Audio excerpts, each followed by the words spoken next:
мақсаты балаларымыздың болашақта жақсы азамат болып өсуі отбасыдағы ұлттық тәрбиеге байланысты. Иә, әкеге қарап ұл өсер дегендей, балама үйрететінім көп. Бүгін балама қамшы өруді үйретпекшімін. Ал мен қызыма бүгін оюды және түрлерін, сонымен қатар көпшікке оны қалай тігуді үйретпекшімін. Ендеше ісімізге сәттілік берсін. Әке, Ау балам, доктам келіп келді. Қанталап ойнаймыз. жарайды, жақсы, келсін. Ассалаумағалейкум. Оғалейкум ассалам. Келіңдер, жайғасыңдар. Отырыңдар. Балама қамшы өріп үйретіп отырмын. Ісіңіз оңды болсын. Әумин, рахмет. Әке көрген оқ жонар дегендей, атамыздан келе жатқан кәсібімізді балама үйреткелі отырмын. Балалар, бұл қамшыны 3 өрімнен 40 өрімге дейін өріп тоқылады. Қамшыны негізінде 2 жасар серке мен қонан өгіздің терісінен иленіп жасалады. Қамшы өріміне байланысты 3-ке бөлінеді. Өрім қамшы, сап қамшы, бунақ қамшы деп. Қамшының атаулары да көп.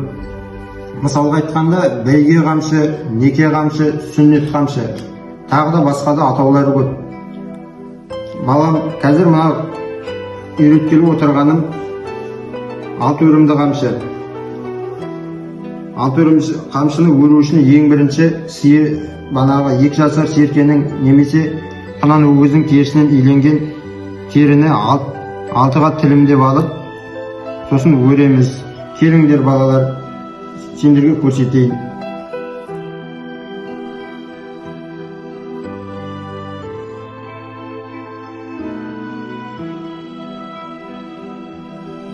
Бұны нетіп отыр?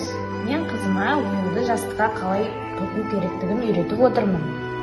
Қыздарым қазақтың ұлттық ою өрнегі, үй жиһаздарын, сәнді тұрмыстық бұйымдар мен киімдерді нақыштап безендіруге көбіне қолданылады. Оюлардың түрлері өте көп. Соның ішінде қошқар мүйіз, қос мүйіз, арқар мүйіз, қырық мүйіз, сынық мүйізді түрлері бар. Бүгінде біздің пайдаланайын деп отырған оюымыздың аты қошқар мүйіз болып табылады. Ол үшін біз ақбет қағазды аламыздағы осылай бүктеп шығарамыз. Мінекей, дәл осылай үшбұрыштап дайындап аламыз. Содан кейін қаламсаптың көмегімен оюды сызып шығамыз.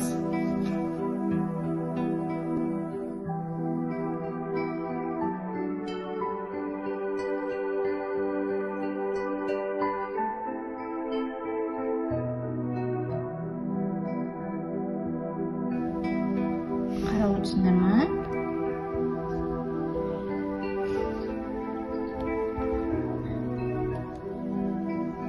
Мінекей, дайын болды. Міне көрдіңдер ме? Енді осыны қайшының көмегімен қиямыз. Қызым маған көмектесіп жүре ғой. Міне ашты.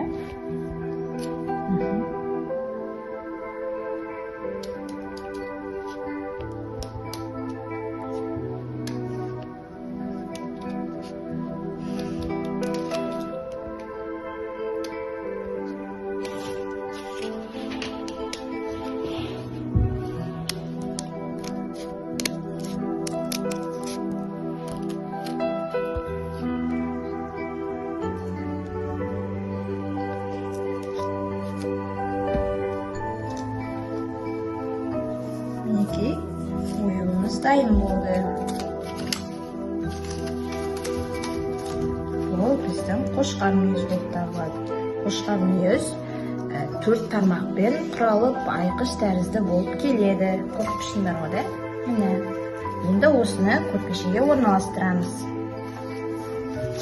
Ол үшін бізге мата керек болады.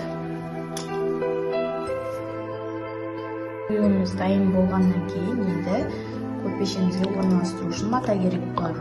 Матаны көрпеге орналастыру үшін астына арнайы осындай паутина дейтін мата болады. Бұны біз өтекпен жабыстырып аламыз бірінші матаға.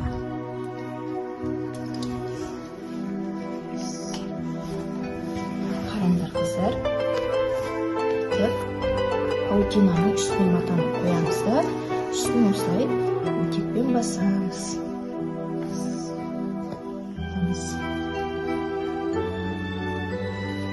Осы ойынды қаламсаптың көмегімен сызып шығамыз.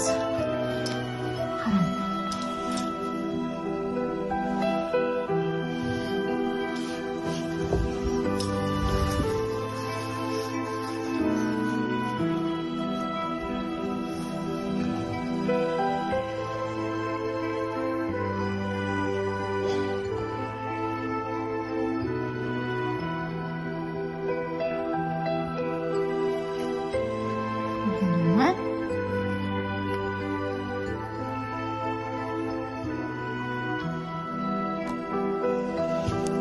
Мінекей ойуымызды салып болдық. Енді осыны қайшының көмегімен қиып аламыз.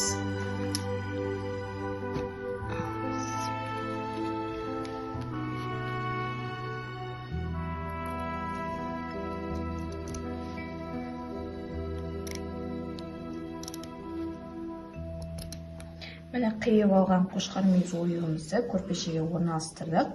Енді осыны тігіп шығамыз.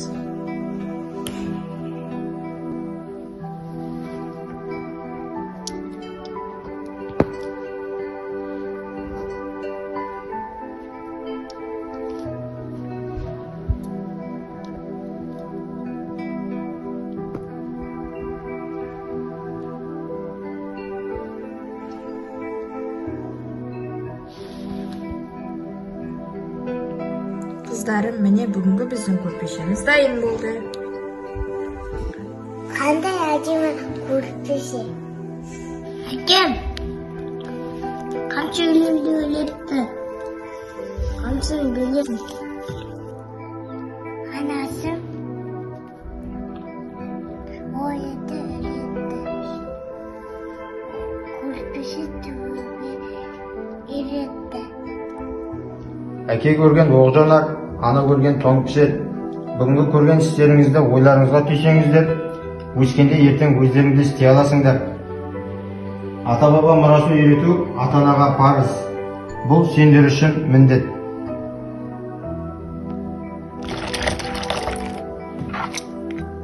Ал балалар, келіңдер, дастарханнан дәм істейміз.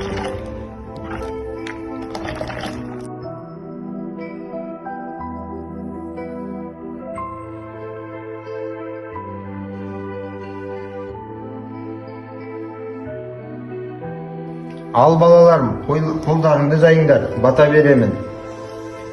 Дастарханыңа береке берсін, бастарыңа мереке берсін, астарыңа адалдық берсін, бастарыңа амандық берсін, дендеріңе саулық берсін. Әумин.